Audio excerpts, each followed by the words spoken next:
Shalom, selamat pagi Bapak Ibu yang dikasihi Tuhan.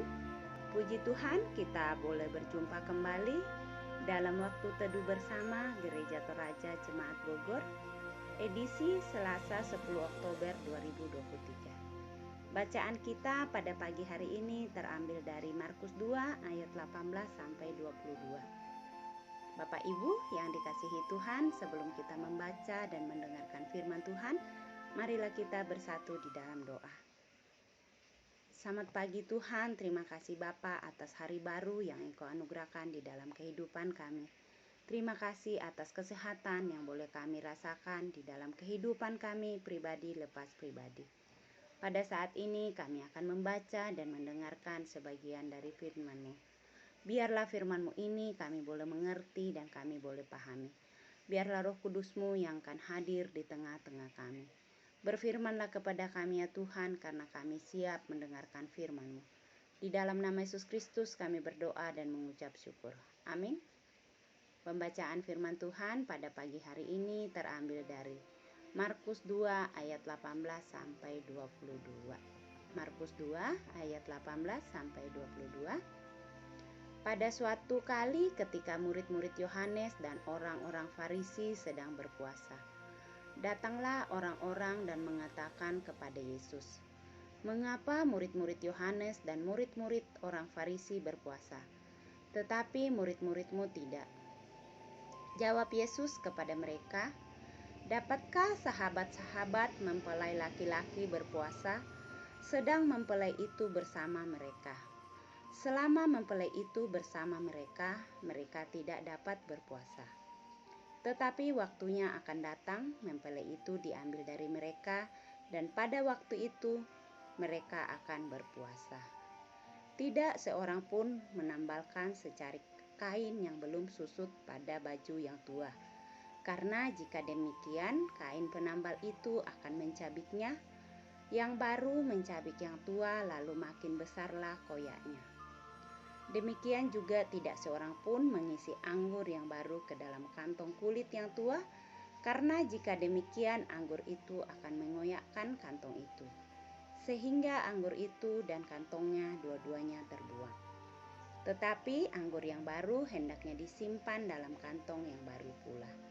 Demikian pembacaan firman Tuhan. Amin. Tema kita hari ini adalah arti ibadah. Gaitna kamenomban. Apalah arti ibadahmu kepada Tuhan bila tiada hati tulus dan syukur? Kalimat ini adalah penggalan syair dari PKJ 264 yang melontarkan sebuah pertanyaan mengenai maksud dan tujuan dari peribadatan yang dilakukan oleh setiap orang. Jika pertanyaan itu ditujukan kepada kita, bagaimana seharusnya jawaban kita? Ibadah adalah suatu ekspresi yang diperlihatkan dalam sikap merendah untuk menyatakan bakti kepada Yang Maha Kuasa. Singkatnya, ibadah adalah sikap yang mengabdikan diri kepada Tuhan.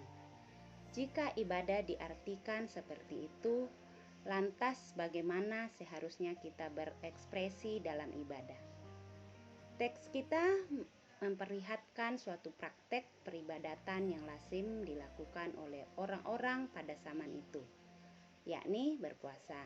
Jika diperhatikan, sebenarnya tidak ada yang salah dari tindakan berpuasa, karena berpuasa adalah ekspresi merendah di hadapan Tuhan lewat perkabungan atas dosa-dosa dan juga suatu ekspresi atas duka cita. Dan itu baik jika dilakukan. Namun yang aneh dari kisah ini bahwa orang-orang Farisi dan murid-murid Yohanes datang kepada Yesus hendak memberikan protes karena murid-muridnya tidak berpuasa. Dengan segala hikmat yang ada padanya, Yesus meresponnya dengan menggunakan 3 perumpamaan, yaitu mempelai laki-laki menambal secarik kain baru pada kain tua, dan mengisi anggur ke dalam kantong kulit tua.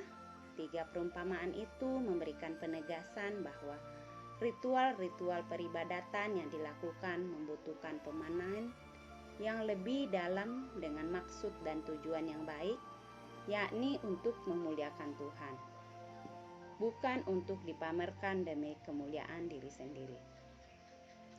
Pesannya jelas bagi kita bahwa milikilah hati yang tulus dan ikhlas dalam beribadah kepada Tuhan, Sang Sumber segala yang baik.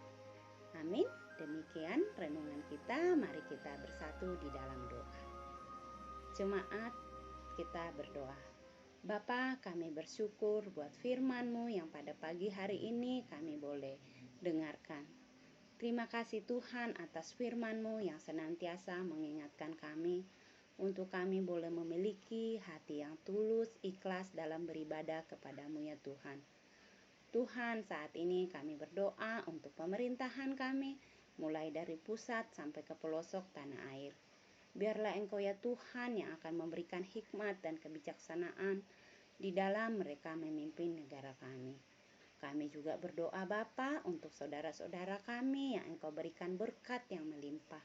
Biarlah mereka boleh menjadi saluran berkat bagi mereka yang membutuhkan. Tuhan, kami juga berdoa buat saudara-saudara kami yang saat ini sedang sakit, yang tidak kami sebutkan namanya satu persatu. Biarlah Engkau ya Tuhan yang akan memberkati setiap dokter dan tenaga medis yang merawatnya. Biarlah dengan bilur-bilur-Mu mereka boleh sehat dan pulih kembali. Kami juga berdoa buat jemaat-Mu yang sedang berduka, Tuhan hiburkan dan kuatkan. Kami juga mendoakan anak-anak kami ya Bapa agar mereka tidak lalai dalam menjalankan tugas dan kewajiban mereka. Kami juga mendoakan Bapa, saudara-saudara kami yang mungkin sedang bergumul dalam persoalan mereka. Kiranya Engkau ya Tuhan yang akan hadir di sana bersama-sama dengan mereka.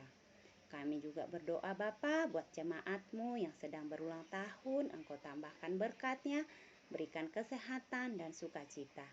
Kami juga mendoakan Bapa untuk orang tua kami yang dalam masa tuanya, biarlah mereka senantiasa diberikan kesehatan dan kenyamanan dalam menjalani hari-hari indah mereka. Jika ada orang tua kami yang sakit, Tuhan, Engkau sembuhkan dan pulihkan. Inilah doa dan ungkapan syukur kami. Ampunilah dosa yang sering kami perbuat melawan kehendak-Mu. Dalam nama Yesus Kristus kami berdoa dan mengucap syukur. Amin. Demikian saat teduh kita pada pagi hari ini. Tuhan Yesus memberkati. Selamat pagi dan selamat